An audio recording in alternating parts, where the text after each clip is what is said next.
मामून खान के कातलों को मामून खान के कातलों को डीपीओ साहब आईजी पंजाब साहब।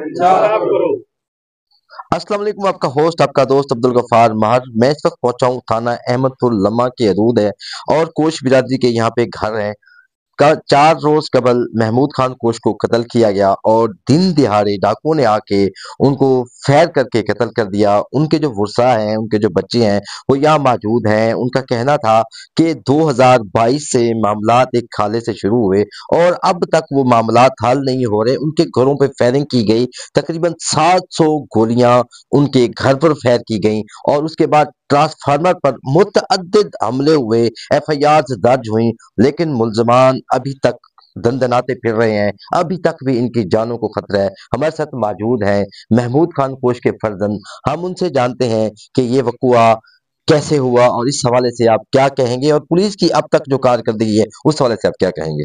अस्सलाम वालेकुम, मेरा नाम ज़फ़र महमूद है और मेरे वालिद साहब को दिन दिहाड़े हमारी आंखों के सामने कत्ल किया गया है। डाकू आए हैं, दंदनाते फिर रहे हैं और पुलिस जो है इन डाकुओं को पकड़े, इनके खिलाफ सख्त से सख्त कार्रवाई की जाए।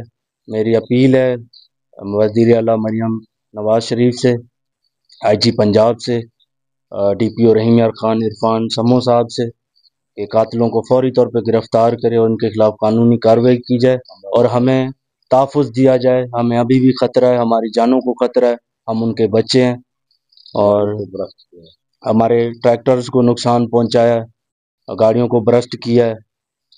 जी, आपने सुना, इनके साथ इंतहाई जुल्म हो रहा है, ज्यादती हो रही है। 2022 से मामलात चल रहे हैं, अभी तक मामलात हल नहीं हो रहे। अगर पुलिस दिलचस्पी ले, इनके कातिल भी गिरफ्तार हो सकते हैं। दिन दिहाड़े एक शख्स को कत्ल कर दिया गया और इनके साथ जो गुजर रही है वो तो ये बेहतर जानते हैं। तो मैं समझता हूँ कि डीपीओ इरफान अली समो साहब, आप इस मामले को निपटाएं, इस मामले को देखें। आखिर कब तक, 3 साल गुजर चुके हैं, ये लोग अजियत का शिकार हैं, किसी वक्त भी कुछ हो सकता है। अगर इनके बड़े को कत्ल कर दिया गया है तो दूसरे लोगों को भी उम्मीद है कि जिस तरह ये जुल्म हो रहा है तो ये जुल्म बढ़ता जाएगा। तो डीपीओ साहब, आपसे इन लोगों की अपील है और मुतालबा किया है जी पंजाब साहब से, वज़ीर आला मरियम नवाज से मुतालबा किया है कि खुदारा यहाँ पे कोई नफरी तैनात की जाए ताकि यहाँ पे जो डर है, खौफ का जो समा है वो खत्म हो सके और ये तहफ़्फ़ुज़ का शिकार हो सके। फिर होंगे आपके साथ, इजाज़त दीजिए। अल्लाह।